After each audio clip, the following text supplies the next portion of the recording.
Olá, pessoal do Aprova, sejam muito bem-vindos. Olha, hoje a gente vai mergulhar de cabeça num assunto que é simplesmente fascinante: a ciência por trás da medição.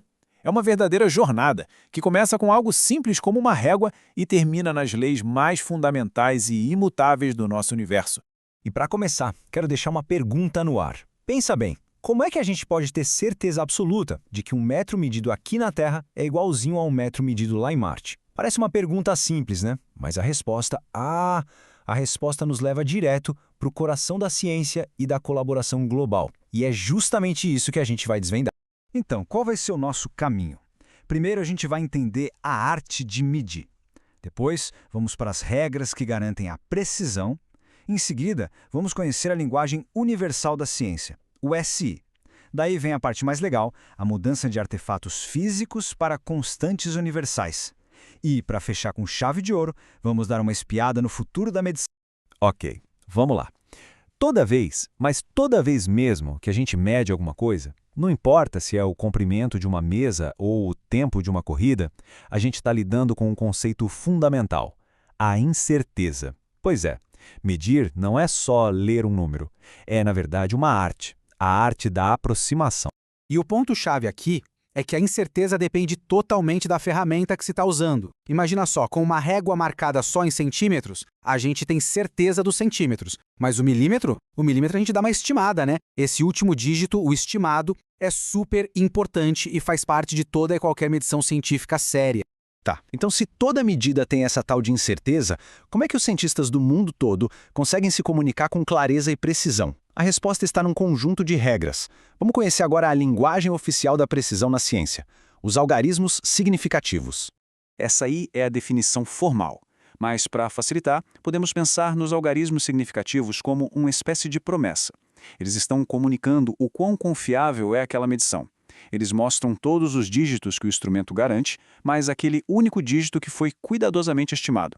E como a gente identifica esses algarismos? Bem, existem 4 regrinhas básicas. Primeira, se não for zero, conta como significativo. Simples assim. Segunda, zeros que ficam no meio de outros números, tipo um recheio de sanduíche, também contam. Terceira, zeros à esquerda pode ignorar. Eles só estão ali para posicionar a vírgula. E a quarta, a regra de ouro, zeros lá no final só são significativos se tiver uma vírgula decimal no número.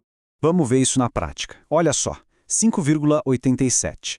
Todos são diferentes de zero, então temos 3 algarismos significativos. Já em 0,031, os zeros à esquerda não contam, então ficamos só com o 3 e o 1, ou seja, 2. No 5,02, o zero está no meio, então ele conta sim, totalizando 3.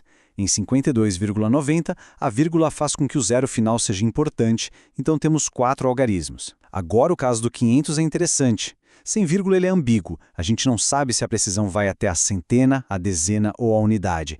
Nesses casos, a notação científica entra em campo para resolver a dúvida.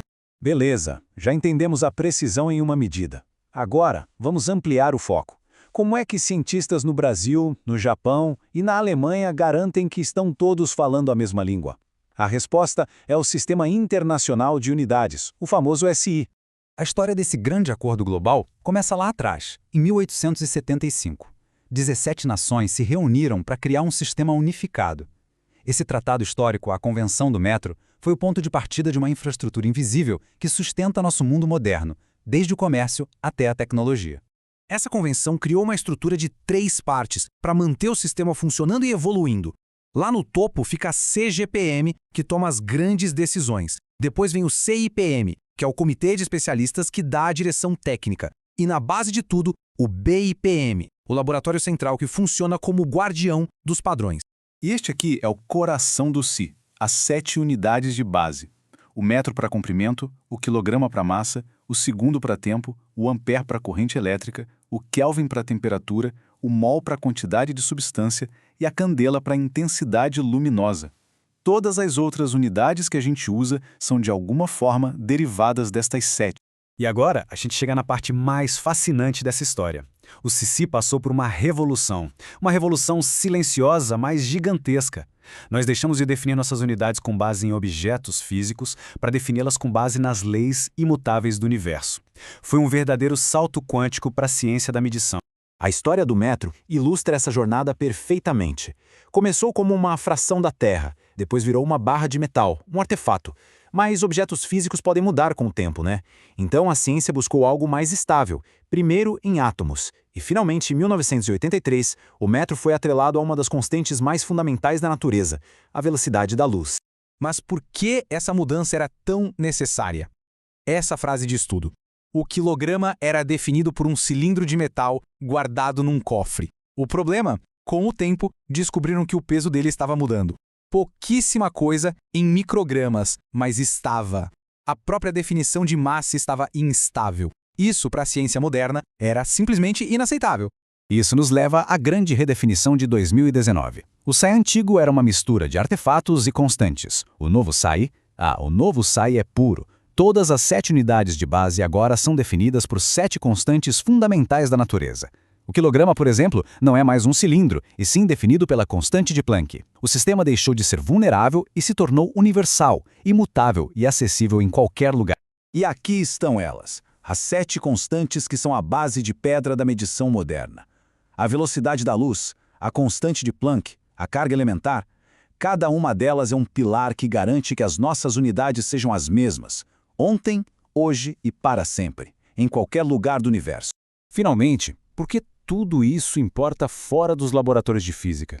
Porque essa nova base, fundamentada em constantes, não é apenas mais precisa. Ela funciona como um catalisador para a inovação. Um dos maiores benefícios disso é o que a gente pode chamar de democratização da precisão.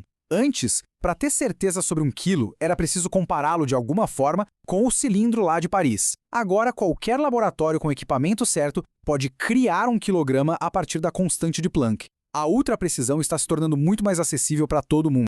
E isso nos deixa com uma última pergunta para reflexão. Se as nossas unidades de medida estão agora ligadas à própria estrutura do universo, que novas tecnologias e descobertas isso vai tornar possível? Da computação quântica à nanomedicina, as possibilidades são tão gigantescas quanto a nossa imaginação. Muito obrigado pela atenção de todos e todas do Aprova. Espero que esta análise sobre a medida de todas as coisas tenha sido esclarecedora. Aprova Audiocursos. O futuro dos estudos chegou e você já pode ouvir.